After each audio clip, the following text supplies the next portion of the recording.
Сәлем достар, сіздермен Ақерке Қасым. Бүгін бестің шайына тіске басар дайындайтын боламыз. Осындай брауниден жасалады. Өте жұмсақ әрі дәмді болып шығады. Құрбыңызбен шай ішкенге және қонақтар келген кезде жасасаңыз болады. Ең алдымен жаңағы суымызды ыдысқа салып, шекерімізді салып, сиропын дайындап алатын боламыз. Кішкене бір рет қайнатып аламыз. Содан соң еріген сары майымызға шекерімізді қосамыз, сосын какаомызды қосамыз, бір жұмыртқамызды, сұйық майымызды барлығын жаңағы араластырып қамыр жасайтын боламыз.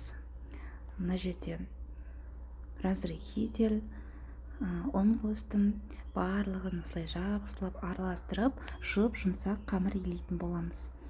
Барлығын араластырыңыздар, қамыр иледі, осылай оп-оңай жасалынады, 20 минутта дайын болады. Осылай формаға келтіретін боламыз. Дәм енді ерекше дәм береді.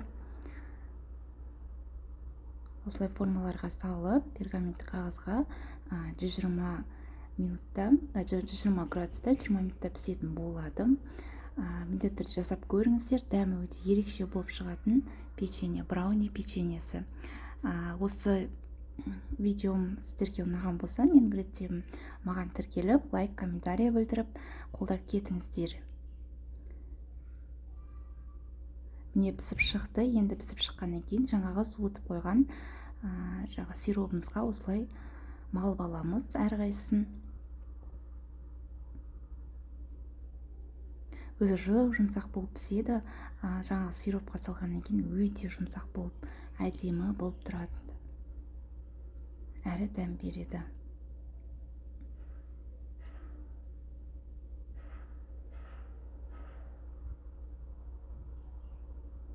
Міндетті түрде менің каналыма тіркеліп қойыңыздар. Менде өте қызықты әрі пайдалы керемет дүниелер бар.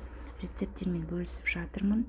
Міндетті түрде бағасын беріңіздер, менімен бірге болыңыздар.